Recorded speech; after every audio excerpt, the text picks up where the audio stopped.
En éprouvant toutes choses à la lumière des vérités de la Bible, nous trouvons la force et la protection dans le combat. Et ce matin, on va entrer dans le sujet, dans l'étude de cette deuxième arme-là, qui est enfile. Donc le titre du message ce matin, c'est enfile au plus vite. Ah ouais, ça presse, enfile la cuirasse de la justice. Vous allez voir pourquoi que je le dis de cette façon-là. Dans Éphésiens 6,13, on va lire le verset ce matin.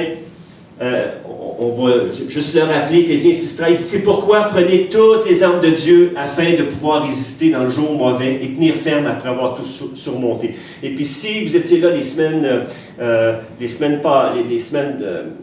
qui ont précédé le message de ce matin, on a parlé combien il y a un combat à livrer, combien l'ennemi est rusé, mais combien Dieu nous donne tout ce qui contribue pour pouvoir combattre tout simplement, spirituellement, tout ce qui vient contre nous, tout simplement, et tout ce que l'ennemi, parfois, essaie d'insinuer dans nos vies, et les mensonges qu'il essaie de nous faire passer pour des vérités. Et plus on apprend à connaître la parole de Dieu, et plus on est capable de démasquer ses plans et de démasquer. Quand on apprend à connaître le vrai, on est capable de voir tout ce qu'il faut. Plus on apprend à connaître le vrai, plus on apprend à connaître Jésus, et plus on est capable de discerner ce qu'il faut autour de nous. Amen. Amen. Donc, ce matin, je veux juste vous dire qu'il n'y a aucun soldat romain qui n'irait combattre ou qui aurait été combattre sans la cuirasse. Et pourquoi? Parce que, on va expliquer un petit peu la cuirasse. C'est, même si vous vous en doutez, au risque de me répéter, la cuirasse est une pièce qui était indispensable de son armure. Habituellement, elle était fabriquée à partir de métal moulé ou battu, ou en cuir recouverte de lames et de matériaux durs, et elle recouvrait, puis il y en a beaucoup, de ces armures-là, de ces cuirasses-là, qui recouvraient aussi bien le dos que la poitrine et le torse tout entier. C'était un élément essentiel aux soldats pour faire dévier les lames et les projectiles de toutes sortes, et ainsi assurer sa protection des organes vitaux, donc le cœur et tous les organes vitaux qui sont autour du cœur. Donc, la raison d'être de la cuirasse nous paraît assez évidente, c'est de protéger le cœur et les autres organes vitaux, on vient de le dire. Donc, dans la pensée hébraïque, donc écoutez, j'ai vraiment fait des recherches, j'ai passé des heures et des heures à faire des recherches juste pour étudier cette arme-là. J'ai été voir un paquet de commentateurs bibliques et puis plusieurs commentaires là-dessus, et c'est vraiment intéressant. Écoute, j'ai encore approfondi ma foi sur l'importance de ce que représente la cuirasse de la justice. Vous allez le voir ce matin, vous allez vous-même le réaliser, combien c'est important de réaliser quelle est cette justice-là, dont nous parle l'apôtre Paul au travers de cette cuirasse-là. Donc, dans la pensée hébraïque ancienne, le cœur, qu'est-ce que ça représentait? Ça représentait la pensée, ça représentait notre volonté, et on considérait les entrailles ou les tripes, si on veut, en bon québécois, comme le siège des émotions et des sentiments. Savez-vous quoi? Nos pensées, nos sentiments sont les deux domaines dans lesquels le diable, Satan, nous attaque avec hargne et férocité. Comment l'ennemi va essayer de nous rendre stériles ou de nous tasser du combat et de nous emmener dans un coin pour nous fesser dedans, il va s'y prendre par nos pensées. Puis il va essayer de jouer avec nos émotions et de nous faire accroire des choses qui sont complètement fausses, et de nous faire sortir aussi, de nous faire perdre l'équilibre de la position que nous sommes présentement en Jésus. On a étudié dans les semaines passées que nous avons une position, nous avons été rachetés en Jésus, que en Jésus, le jour où tu as demandé à Jésus de venir dans ta vie, que tu es passé par le processus de repentance, que le Saint-Esprit a régénéré ton cœur pour faire de toi une nouvelle création, ce jour-là, ta position spirituelle a complètement changé. Tu es passé de la mort à la vie en Jésus. D'une mort éternelle à la vie éternelle en Jésus. Tu es passé des ténèbres à la lumière. Et ta position, à partir du moment que tu es devenu un enfant de Dieu par la grâce, tout simplement, par la régénération du Saint-Esprit en toi, ce qui s'est produit, c'est que ta position, elle a été en Jésus. Jésus en toi et toi en Jésus. Et Jésus, il est maintenant assis à la droite de Dieu dans les lieux célestes. Et notre position spirituelle dans les lieux célestes, elle est en Jésus, en lui, à la droite du Père. Et c'est ce que la Bible nous dit, Éphésiens 2,6. C'est ce que ça nous dit. Et l'ennemi voudrait nous faire accroire autre chose que... puis voudrait qu'on réalise tellement pas notre position en tant qu'enfant de Dieu. Parce qu'un enfant de Dieu, un croyant qui réalise réellement sa position devient très dangereux pour le royaume des ténèbres, devient très dangereux pour les œuvres de l'ennemi. Amen. On devient des dangereux. Donc l'ennemi, il voudrait comme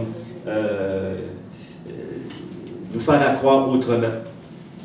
Donc, un petit détail en passant, qui est quand même important. Les 3 premières armes de notre équipement de combattants spirituels sont la ceinture, la cuirasse et les souliers. Après ça, on parle de bouclier, d'épée et de casque. Et ça, on va les voir dans les prochaines semaines. Mais les 3 premières armes, ceinture, cuirasse et souliers, on les obtient en Jésus-Christ. C'est des choses qu'on obtient en lui. Le jour de notre conversion, de notre nouvelle naissance, elles viennent de Dieu et c'est lui-même, par pure grâce, qui vient nous en équiper. Donc, Dieu vient nous équiper par sa grâce. Et on a juste à les saisir par la foi, de saisir la ceinture, de saisir la vérité, de l'intégrer dans notre cœur, de l'inscrire sur les parois de notre cœur. Dieu veut nous faire réaliser qu'on a besoin de réaliser la justice que Dieu nous a fait au travers de Jésus-Christ. C'est ce qu'on va voir ce matin. Et après ça, on va parler des souliers, que représentent les souliers la semaine prochaine.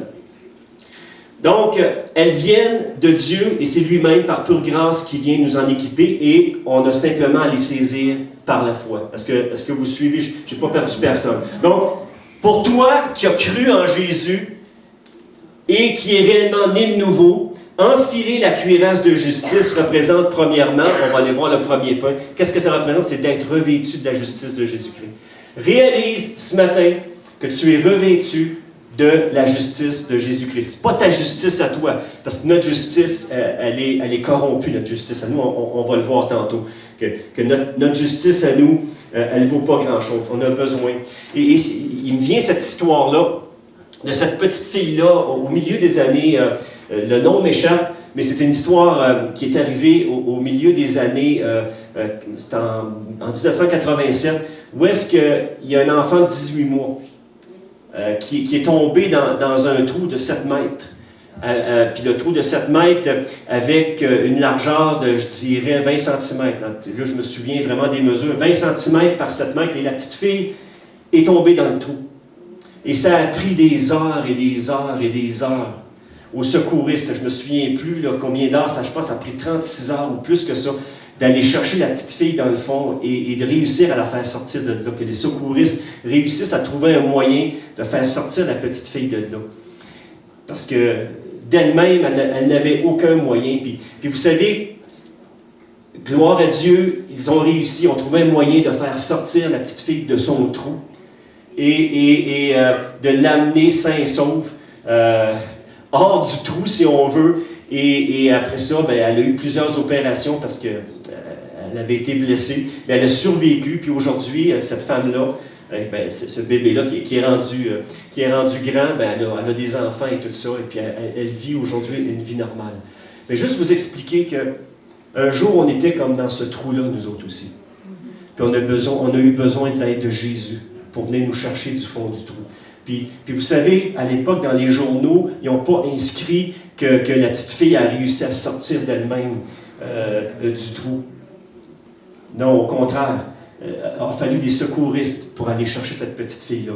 Puis nous, un jour, on était dans le trou de notre péché. On a crié à Dieu. Il a tendu sa main et il nous a sortis du trou, du péché.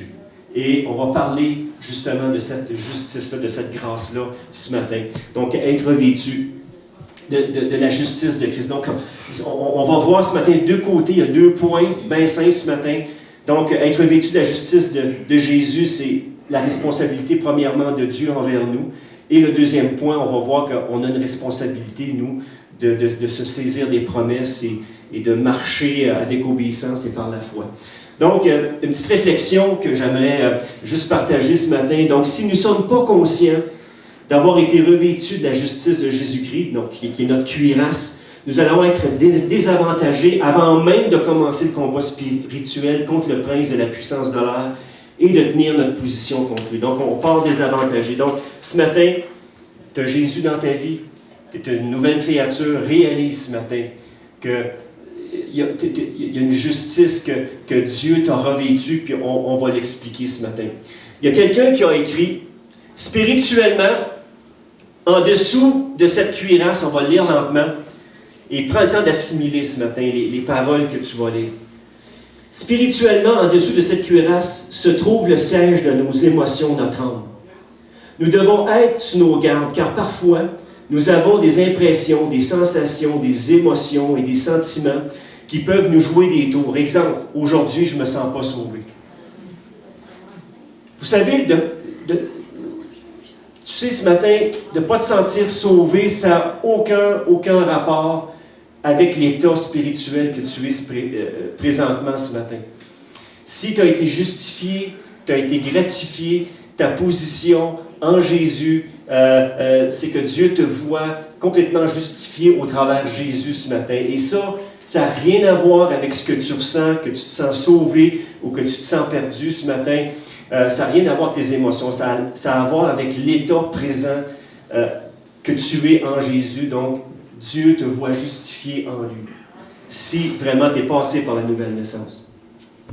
Donc, si nous sommes pleinement conscients d'être revêtus de la cuirasse de justice de Jésus et de notre position en lui, donc c'est une question de position, nous aurons une profonde paix intérieure.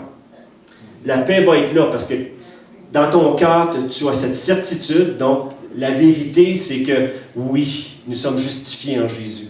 Nous avons été rendus justes en lui. Et ce n'est pas moi-même qui me suis rendu juste par mes propres actions, mes propres œuvres. Moi, je ne peux rien ajouter à ce que Jésus a fait sur la croix. Jésus, quand il a dit « tout est accompli », c'est qu'il a tout accompli ce qui était nécessaire pour que nous soyons sauvés par pure grâce en regardant Jésus tout simplement. Amen. Donc, notre salut n'est pas basé sur nos émotions, mais elle est basée par notre foi dans l'œuvre parfaite de Jésus accomplie sur la croix, qui lui m'a rendu juste devant Dieu le Père. C'est Jésus qui m'a rendu juste devant le Père. Et c'est ce que ça représente, cette cuirasse de justice-là. Dieu m'a rendu juste au travers de Jésus. Amen. Romains 3,23 nous dit « Tous ont péché, toute la gang. » Il n'y en a pas un seul qui peut dire ce matin « Moi, je suis parfait. » Non, on est tous perdus. À la base, on est tous perdus. Tous ont péché et sont privés de la présence glorieuse de Dieu. Mais Dieu, écoutez bien ça, mais Dieu, dans sa bonté, les rend justes. Qu'est-ce que c'est marqué? Dieu nous rend justes dans sa bonté. Tu admets tes pécheurs ce matin, le Saint-Esprit te convainc que sans lui, tu es perdu, tu donnes ton cœur à lui. Une chose est sûre, c'est que le Saint-Esprit va régénérer ton cœur et faire de toi une nouvelle créature. Je peux-tu entendre Amen là-dessus? Amen. Mais Dieu, dans sa bonté, les rend justes à ses yeux, gratuitement, gratos, par Jésus-Christ, qui les délivre du péché. Verset 25, Dieu a offert Jésus en sacrifice afin que par sa mort, il obtienne le pardon des péchés en faveur de ceux qui croient en lui. Amen. Amen. Mets ça dans ton cœur ce matin. Parce que ça, c'est la vérité. Voyez-vous, on parle de la ceinture de vérité, on a parlé de la ceinture de vérité tantôt qui vient attacher solidement cette cuirasse-là qui vient couvrir ton cœur et tes pensées. Dieu a déclaré juste tous ceux qui ont cru en Jésus-Christ. Nous avons obtenu la justice de Dieu, de Jésus lui-même. Dans le fond, ce que Dieu nous a donné, c'est la justice. Il nous a recouvert de la justice de Christ afin que Dieu nous voit purs, nous voit sans tache au travers de Jésus, afin que nous-mêmes, nous puissions accomplir les œuvres à lesquelles il nous a préparés d'avance. Amen? Amen. Les œuvres de la foi, et non nos propres œuvres. Pourquoi sommes-nous déclarés justes devant Dieu? Point d'interrogation. Parce que Jésus-Christ a pris sur lui le châtiment de tous nos péchés. Par notre foi en lui, tout ce qui nous rendait coupables aux yeux de Dieu disparaît complètement. Toute notre culpabilité, puis on va le voir tantôt, il y a un verset, là, toute je te dirais, la feuille de papier géante sur laquelle est inscrit notre acte de condamnation et tout ce qu'on avait fait de mal, ça disparaît d'un trait, complètement à cause de Jésus. Le moment où est-ce que tu demandes pardon à Jésus pour tes fautes, il te pardonne, c'est fini. Il te repart à zéro, c'est un reset total de ta vie. Tu repars en neuf, complètement neuf, mais je vous dirais en nouvelle création. Sans changer ta personnalité, Dieu change ton cœur et t'amène à être comme lui, tout simplement. De gloire en gloire, de progrès en progrès. Et c'est un cheminement qui dure continuellement jusqu'à son retour. Amen? Amen.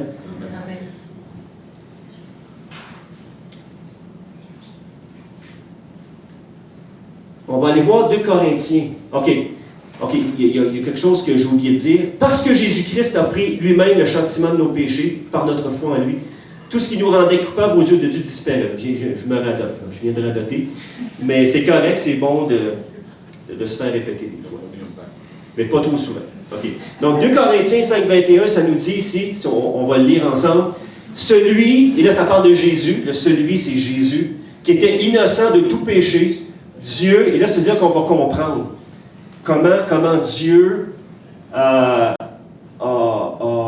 comment Jésus s'est substitué à nous, il a pris ce qui devait revenir sur nous. Il l'a pris sur nous. OK? C'est important à vraiment saisir. Romains 3, 23, 2 Corinthiens 5, 21 nous dit « Celui qui était innocent de tout péché, Dieu l'a chargé pour nous de tous les péchés du monde. Il est devenu comme une incarnation du péché pour que dans la communion, dans sa communion, c'est-à-dire dans notre communion avec lui, nous puissions être agréés, étant revêtus de la justice de Dieu. » Et quand on parle de la cuirasse de la justice, mais c'est exactement ça. Nous sommes revêtus de cette justice-là de Dieu. Et on va le voir tantôt, il y a d'autres versets qui vont venir appuyer ce qui est dit maintenant. Donc, vous savez, la parole de Dieu s'appuie d'elle-même. Elle n'a pas besoin d'être défendue, elle se défend d'elle-même. C'est ça qui est merveilleux. Il y a quelqu'un qui a dit, il y a seulement par une foi sincère en Jésus-Christ que je suis pardonné et rendu juste.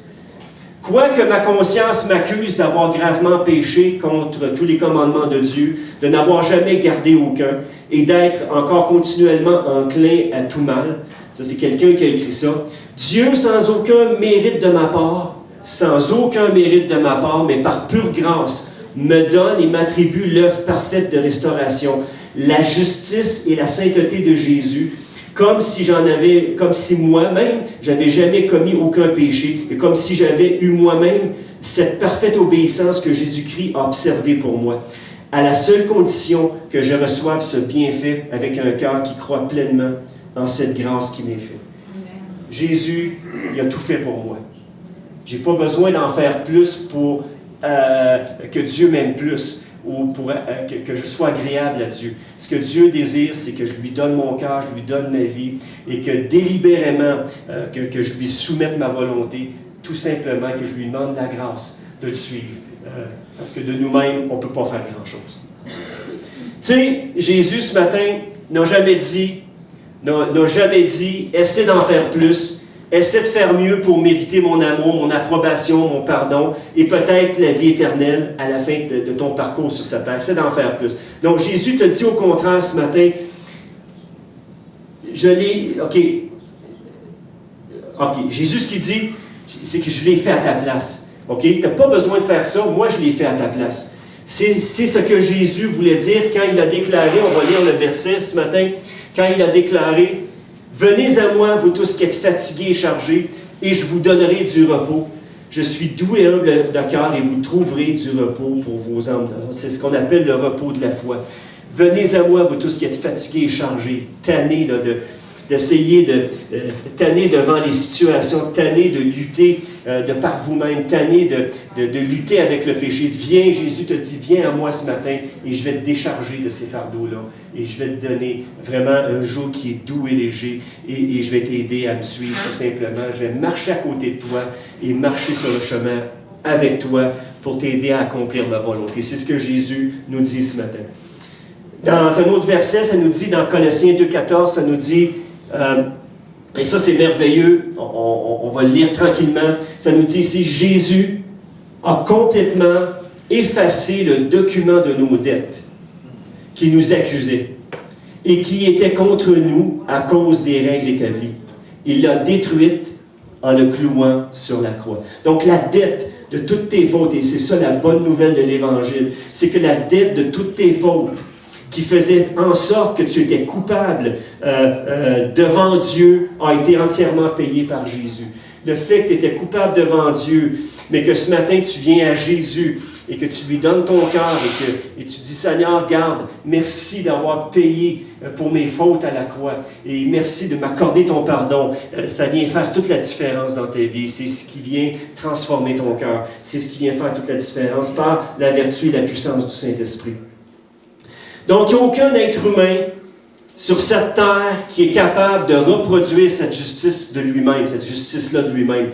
Tout pécheur doit dépendre entièrement de Jésus pour qu'il l'accomplisse pour lui. Jésus l'a accompli en se substituant à nous, en prenant notre place, tout simplement. Donc, c'est clair pour vous? Donc, vous comprenez un peu plus qu'est-ce que ça représente, cette cuirasse de justice. Donc, qu'est-ce que ça représente, cette justice-là que Dieu nous octroie, nous donne, et c'est merveilleux. C'est au travers de Jésus, c'est en lui. Et c'est pour ça que c'est tellement important de prendre du temps avec Jésus, chaque jour, de vivre des moments avec lui, de laisser transformer ta vie de jour en jour. C'est tellement important. Et je ne le répéterai jamais assez. Dans plusieurs épîtres de Paul, des épîtres de Paul, la justice signifie souvent l'initiative souveraine et gratuite de Dieu en Jésus-Christ, qui déclare le pécheur repentant juste devant lui. Donc un pécheur vient devant lui, il est repentant, mais Dieu le déclare juste au travers l'accomplissement et le sacrifice parfait que Jésus a fait sur la croix. Amen. Amen. Il n'y a pas de protection, et je le déclare ce matin, il n'y a pas de protection spirituelle plus efficace pour un disciple de Jésus que d'être pleinement conscient d'être revêtu de la justice de Jésus. Tu es revêtu de sa justice ce matin. Tu es pur devant les yeux de Dieu. Et puis si tes sentiments ou si l'ennemi essaie de faire croire le contraire, dis à l'ennemi, garde, non, je suis justifié en Jésus. Jésus m'a rendu juste. Et oui, j'ai encore des choses à me laisser transformer dans ma vie, mais je suis en chemin. Je suis en chemin. Jusqu'à son retour, je suis continuellement en perpétuelle transformation dans mon cœur et dans ma vie. Ce que je peux entendre emmène là-dessus. Donc, la vraie défense contre les mensonges de l'ennemi, c'est de lui déclarer ta position actuelle.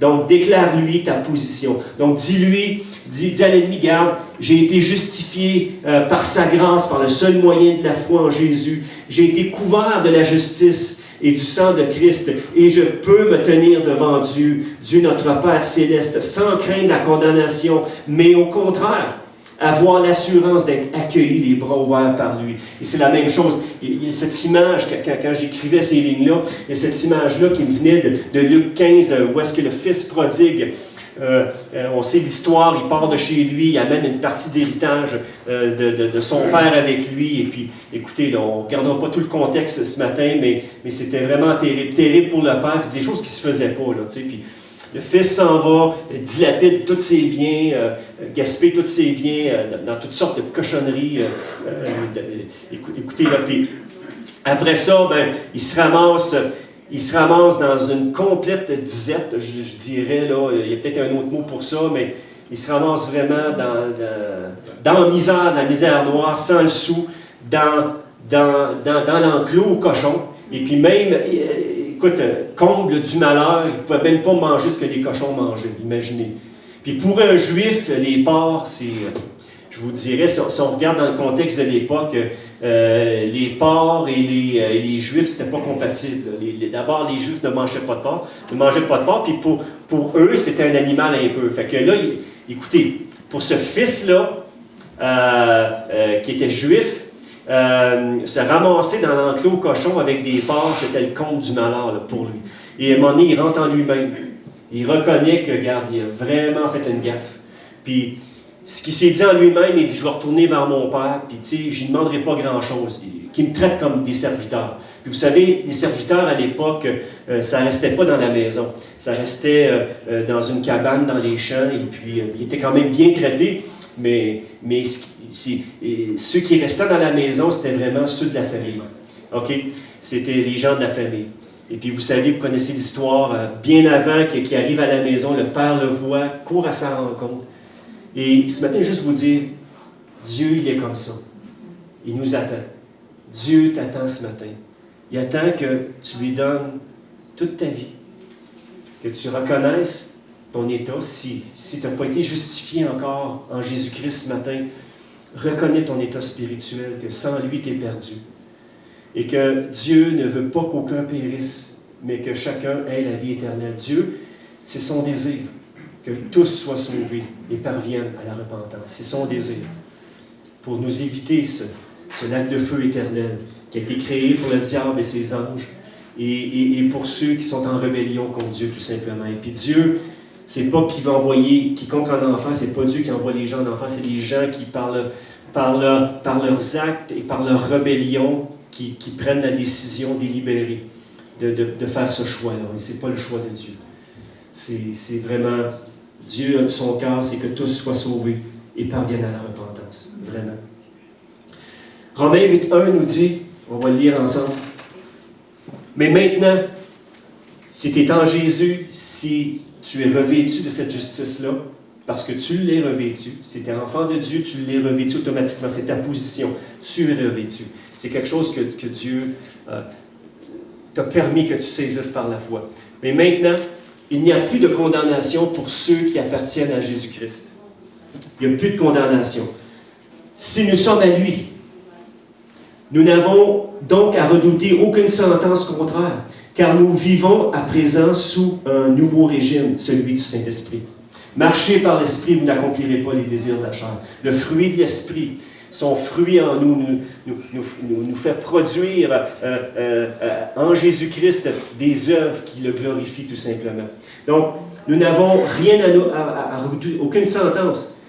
Donc, on est sous le régime du Saint-Esprit. Cet Esprit nous donne la vie qui était dans le Christ Jésus et nous introduit dans la communion avec lui, dans une relation personnelle. C'est-tu bon, ça, ce matin? C'est bon, hein? Ça, c'est la parole vivante, mais ça ressort, tout le texte et la pensée du texte ressort là, dans la parole vivante, je trouve. Cette puissance vivifiante du Saint-Esprit, de l'Esprit, me soulève hors du cercle vicieux du péché et de la mort. Cet ordre nouveau me permet d'échapper au régime du mal qui me menait à la ruine. En Jésus-Christ, je ne suis plus redevable au péché aujourd'hui. Oui, il m'arrive de faire des gaffes parfois, mais le sang de Jésus, il est là, et le pardon de Jésus est toujours là pour me transformer, un peu comme Claudette ce matin. Le Saint-Esprit a touché ton cœur, tu as été obéissante, et tu as dit, OK Seigneur, regarde, je te demande pardon pour cette pensée-là. Donc dans le fond, le Saint-Esprit t'a juste rappelé que, bon, il fallait que tu réalignes tes pensées sur ce qui est digne de louange, sur ce qui est agréable et tout ça. Puis c'est une grâce que Dieu fait. Encore là, c'est une grâce. Tu es sa fille. Tu es vraiment sa fille. Pas à peu près. Ouais, c'est ça. Puis chacun de nous, c'est pas à peu près qui nous aime non plus. Amen. Ah, dis ça à côté. Dis à quelqu'un, juste à côté de toi, Dieu t'aime pas à peu près. Mais pas à peu près, il t'aime ça. Il t'aime pas à peu près. C'est la vérité. Il nous aime pas à peu près. Yes. Il y a un autre verset, il n'est pas au tableau, il n'est pas sur les diapositives, mais il y a un autre verset qui dit dans Hébreux 4, 16, qui nous dit « Approchons-nous donc de son trône de grâce avec une grande confiance. » Approche-toi de Dieu avec une grande confiance, avec une libre et joyeuse assurance. Dieu nous témoignera sa bonté et sa grâce, et nous obtiendrons le secours nécessaire au bon moment. Tout le temps, on va toujours obtenir le secours dans cette confiance qu'on voue à notre Seigneur, dans le fait que Dieu est au-delà de nos problèmes. Et souvent, quand on vit des situations, on vit des problèmes, c'est comme si on a tendance, en tant qu'être humain, de voir nos problèmes plus grands que Dieu. Mais laissez-moi vous dire, quand tu vois et quand tu apprends à regarder Jésus au-delà de tes problèmes, mais laisse-moi te dire que ça devient facile de lui faire confiance et de nous aider à traverser ce qu'on a traversé en tant que croyant. Est-ce que je peux entendre amen là-dessus? Yes! Donc, pour toi qui as cru en Jésus, et qui est réellement né de nouveau, enfiler la cuirasse de justice représente, deuxièmement, on va voir un peu le deuxième point ce matin, et c'est le deuxième point qui est tellement important aussi. Donc, le deuxième point qui est de laisser Jésus, laisse Jésus produire en toi un fruit de justice en obéissant à sa parole. Donc, de laisser. Donc, le deuxième point important, tu es né de nouveau, tu es un enfant de Dieu ce matin par la grâce, pas par tes mérites, mais par pure grâce, parce que tout simplement, tu l'as laissé transformer ta vie. Donc, laisse maintenant Jésus produire en toi un fruit de justice en obéissant à sa parole. Donc, être vêtu de la cuirasse de justice ne signifie pas que nous pouvons vivre n'importe comment, sans tenir compte de la volonté de Dieu révélée dans sa parole. On ne peut pas vivre n'importe comment. Jésus a dit, on va le lire à l'écran. Jésus a dit, « Celui qui m'aime vraiment, c'est celui qui retient mes instructions et s'applique à les observer. » Tu ne suis pas Jésus, puis dis, « Ben moi, je vais faire ça de même, puis OK, ça, je vais faire comme il me dit, mais le restant, je vais faire comme je pense. » Non, non, non, non. Si on suit Jésus, on fait comme il dit. On fait exactement comme il dit. Et laissez-moi vous dire qu'il va nous donner cette grâce-là de vraiment le suivre. Il dit, « Celui qui m'aime vraiment, OK, Jean 14, 21, c'est celui qui retient mes instructions et s'applique à les observer. » Donc, prendre le temps d'étudier, prendre le temps de s'approfondir, de prendre le temps de dire, « Jésus, parle-moi par ta parole, parle dans mon cœur au travers de ta parole. Qu'est-ce que tu as à me dire aujourd'hui? Qu'est-ce que tu as à me parler? Aide-moi, quand j'ouvre la parole, de la comprendre vraiment dans son contexte dans lequel elle a été écrite exactement. Aide-moi à la saisir. Pas comme moi je pense. » Et c'est sûr que moi, j'aime les commentateurs bibliques et c'est bien, ça nous aide à quand même, jusqu'à un certain point, recentrer les choses, mais rien de mieux que de laisser le Saint-Esprit parler à ton cœur et au travers de la parole, laisser Jésus te parler et te transformer au travers de cette parole-là. Donc, celui qui m'aime vraiment, c'est celui qui retient mes instructions. Mon Père aime celui qui m'aime. Moi aussi, je lui témoignerai mon amour et je lui révélerai qui je suis. Seigneur, de plus en plus, révèle-nous qui tu es vraiment, afin que nous en soyons transformés. Plus on apprend à connaître le Maître, plus nous devenons des disciples comme le Maître. Amen? Amen. Je suis la vigne, vous êtes les rameaux. Celui qui demeure en moi et à qui je demeure uni porte beaucoup de fruits. Car vous ne pouvez rien faire sans moi. Donc les fruits de justice, c'est ça. C'est les fruits que Jésus nous aide à porter. Les œuvres à lesquelles il nous a préparées d'avance pour qu'on puisse les accomplir. Chacun de nous, et je le répète pour la 10 millième une fois encore, Dieu a un appel pour chacune de nos vies. Dieu a un appel pour toi ce matin. Quelque chose de bien spécifique, que personne d'autre que toi peut accomplir. Amen. Amen. J'aime cette réflexion qui dit « La cuirasse de la justice suggère aux chrétiens qui s'est approprié de la justice de Jésus par la foi d'en exprimer les effets dans sa propre vie en manifestant un caractère juste. » Michée, chapitre 6, on va le voir. Qu'est-ce que je veux dire par là? Si tu as Jésus dans ta vie, si tu es recouvert de cette justice-là de Jésus, c'est sûr que dans ta vie, il va en ressortir aussi une justice envers les autres.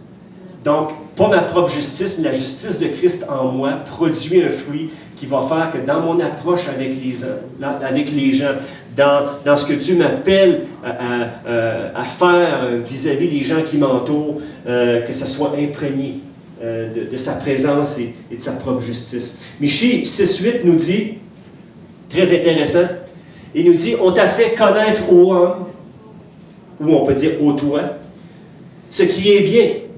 Ce que l'Éternel demande de toi, c'est que tu pratiques la justice. » Dieu nous appelle à pratiquer sa justice à lui. Il nous appelle autour de nous. Donc, c'est que la première chose qu'il met en relief, Michée, c'est que tu pratiques la justice, que tu aimes la miséricorde, que tu marches humblement avec ton Dieu. 3 choses, justice, miséricorde, humilité, qui sont très importantes pour chacun de nous, à laisser Dieu nous transformer. C'est clair que Dieu regarde notre cœur et juge d'après nos dispositions intérieures envers lui. D'après Michée 6.8, il y a 3 axes pour orienter notre vie chrétienne et plaire à Dieu. Que tu pratiques la justice, toujours par la grâce. Donc, le premier axe, c'est que tu pratiques la justice. Donc, être juste dans nos paroles. Donc, qu'est-ce que ça représente, cette justice-là? Bien, c'est simplement d'être juste dans nos paroles, d'être juste dans nos attitudes, dans notre pratique de nos relations les uns avec les autres. Et ça représente aussi le fruit de la crainte de Dieu, la crainte respectueuse de Dieu et du souci que nous avons d'obéir à sa parole. Celle-ci, en effet, nous guide comme croyants et la lumière c'est cette lumière-là aussi qui vient éclairer notre conscience. Donc cette justice-là se remarque vite dans ce monde imprégné de mensonges et elle donne la crédibilité à notre témoignage verbal et non verbal. Donc c'est tellement important, Seigneur, que je puisse agir comme tu agis tout simplement, avec ton cœur. Ensuite, deuxième point, deuxième axe pour orienter notre vie chrétienne et plaire à Dieu. De toute façon, on ne peut pas plaire à Dieu par nos propres mérites. C'est au travers le sacrifice de Jésus. Mais ce que je veux dire, Dieu nous appelle à accomplir ces œuvres-là. Et Dieu nous demande un cœur miséricordieux comme le sien. Dieu nous demande d'avoir un cœur juste comme le sien. Et c'est certain que c'est un processus continuel d'en arriver là. Mais Dieu, dans sa grâce, nous y amène tranquillement. Et de marcher humblement. L'humilité, c'est quelque chose qui se développe dans nos vies. Ce n'est pas quelque chose qui vient inné, là.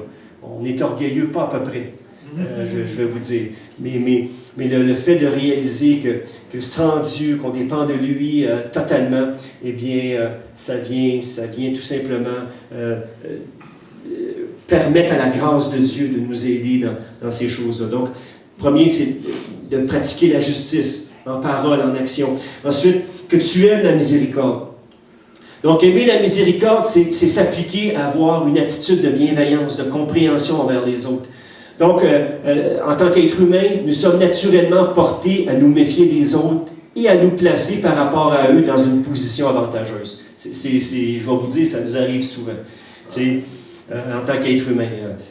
Au contraire, qu'est-ce que la miséricorde? La miséricorde nous conduit à chercher, même à notre désavantage, le bien de ceux qui nous entourent et à répondre à leurs besoins spirituels, affectifs ou matériels, sans nous laisser repousser par notre indifférence ou notre mépris.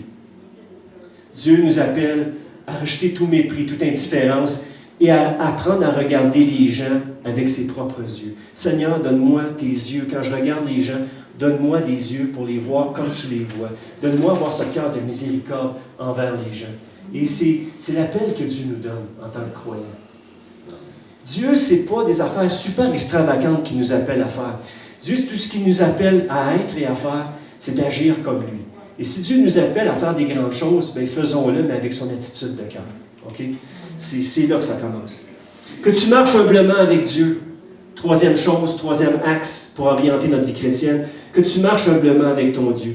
Les 2 premiers points concernent notre relation avec nos semblables et être humble touche à notre attitude envers Dieu.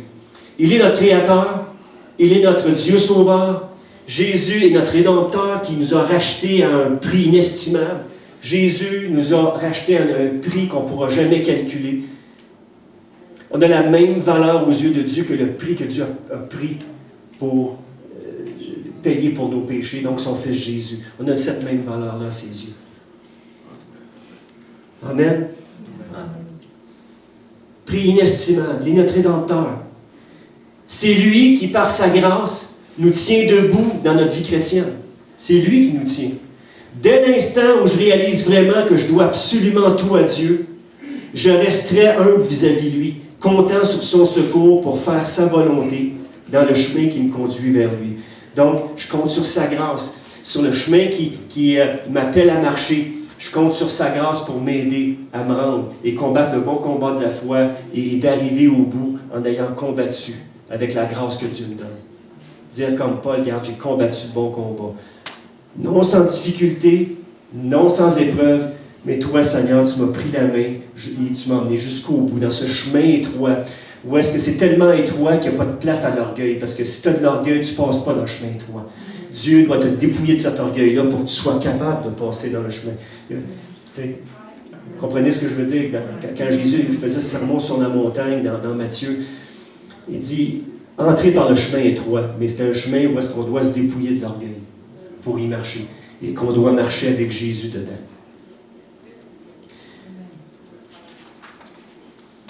Donc, j'ai perdu personne. J'aimerais terminer avec ceci. C'est un vrai terminage ce soir, ce matin.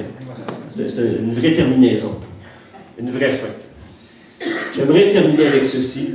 Paul a écrit dans Éphésiens chapitre 4 et dans le chapitre 5 aussi, on va voir les versets de toute façon, que la vie nouvelle en Jésus se vit dans la justice.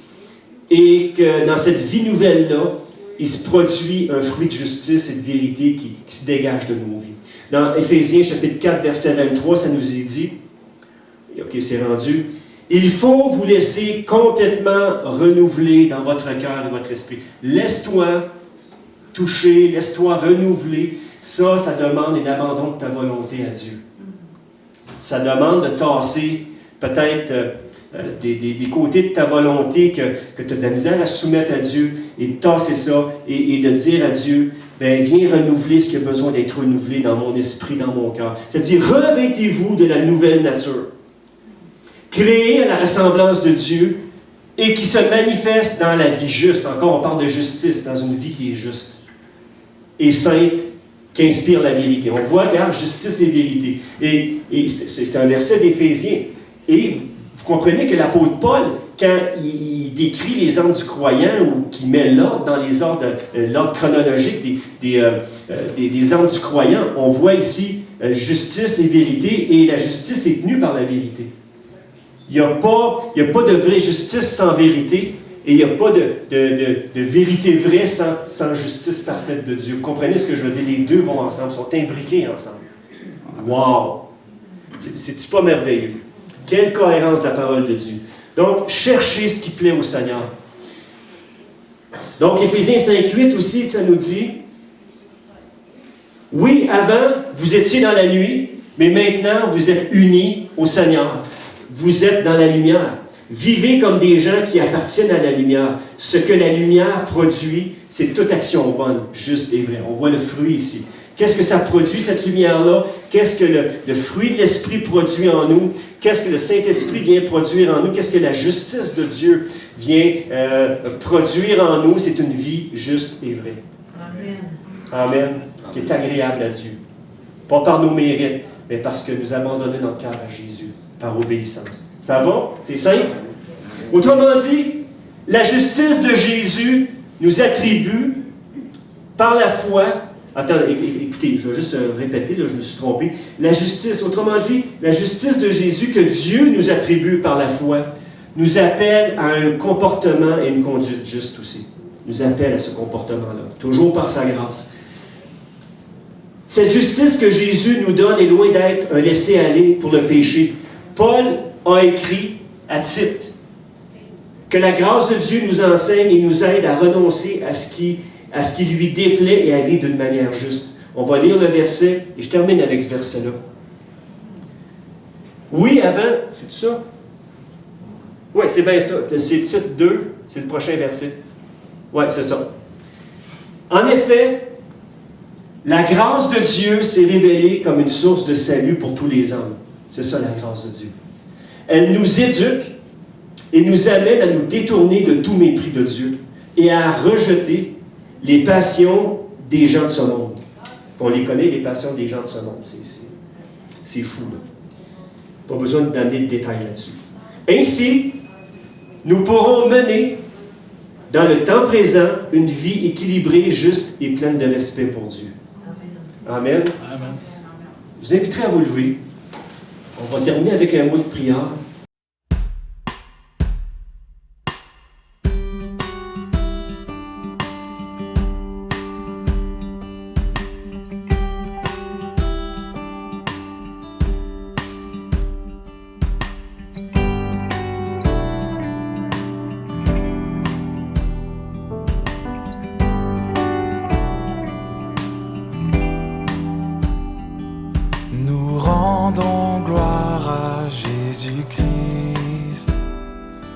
En lui, pour lui, tout fut créé.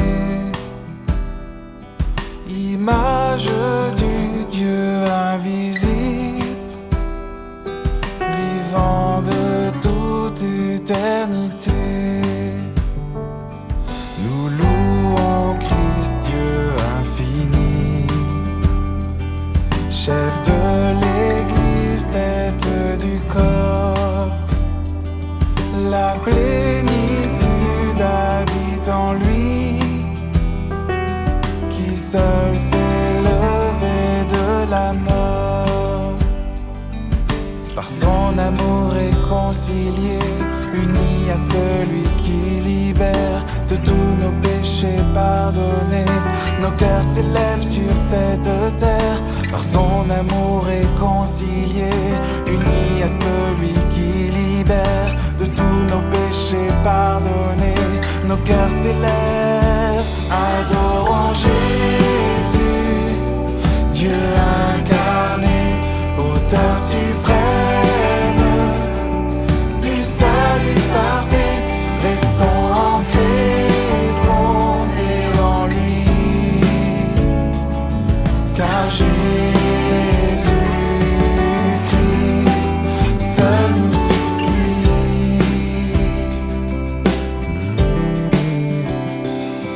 Nous rendons gloire à Dieu le Père, dont l'œuvre arrache de l'ennemi. Il nous transporte dans sa lumière pour saisir l'héritage promis. Nous qui étions des étrangers, par nos pensées des ennemis, la mort du Fils fut notre paix. Dieu nous a rendus saints pour lui. Par son amour réconcilié, unis à celui qui libère, de tous nos péchés pardonnés, nos cœurs s'élèvent sur cette terre. Par son amour